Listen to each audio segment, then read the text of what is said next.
Climate change, we have a limited amount of time to resolve it, and it concerns everyone. The only way we can do this is we need a price on carbon. For me, it helps to know where are the challenges, and then you start to see the solutions. Fossil fuels need to be priced to include their cost to society. If we miss this opportunity, that means a few more years. Potentially, it's going to be too late. Whether you like it or not, in 10 years, in 20 years, it's going to affect you.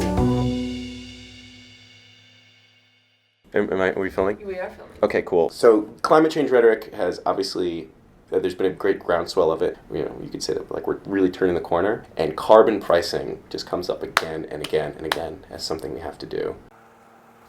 Okay. Post-its in the wind. Can you hear me? I'm good?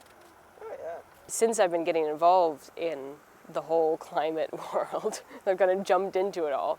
Carbon pricing is like, everyone is talking about carbon pricing. One of the things that became very, very clear to me is that we're trying to throw money and technology at the symptoms of climate change. We will be throwing finance at adaptation and mitigation, but adaptation and mitigation comes after the fact. It comes after the disease has already taken hold. Right. So they're throwing good money into a leaky system. So you're saying that pricing carbon is the solution for the cause? For the cause of climate change, exactly. One of the quickest ways to accelerate everybody's solutions is to correct the global economy so that it pushes carbon-based resources out of it. The tricky thing about carbon dioxide is that you can't see it.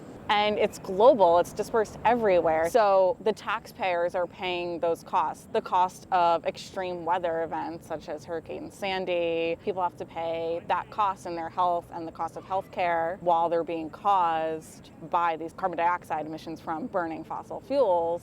And so if you take the external costs that they're creating that aren't in the price and you put them in the price, then they actually reflect their true cost to society, and then people will start choosing cleaner, like renewables or cleaner fuels, and you'll get a much faster switch. Every country has an economy, and so every country has an opportunity to implement a carbon pricing instrument that is going to be a benefit to them.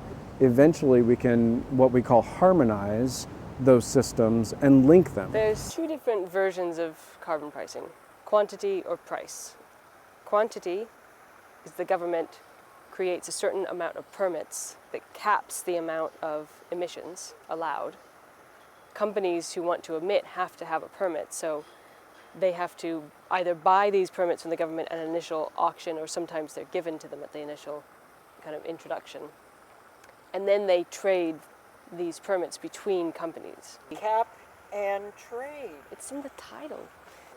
So it creates this kind of new market of trading, which is kind of like a commodities market in that the price goes up and down depending on supply or demand. So the thing about that method is that there's a strong certainty in terms of how many emissions will be allowed, but there's a lot of uncertainty about the price. So it's hard for businesses to build that into their business model. So the other method is a price method where you tax the carbon-based fuel at the source, so when it comes out of the ground or is imported, comes across the border, and then that makes that fuel more expensive. In that case, there's a lot of certainty about the price, but uncertainty about emissions because there's no cap on how many carbon emissions we'll still be creating.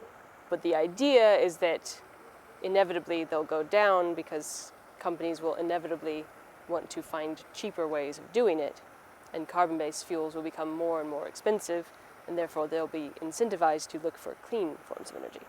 We need to create an economic incentive for our global economy to move away from fossil fuels, and right now there is no economic incentive. There's a lot of different ways to price carbon. You have a lot of different mechanisms for it, and within those mechanisms there's a lot of subcategories of how to do it. Right. So we want to do it right, and like most things with climate change, there's no one-size-fits-all. If something like carbon pricing was put in place, it would really shift things in a huge way.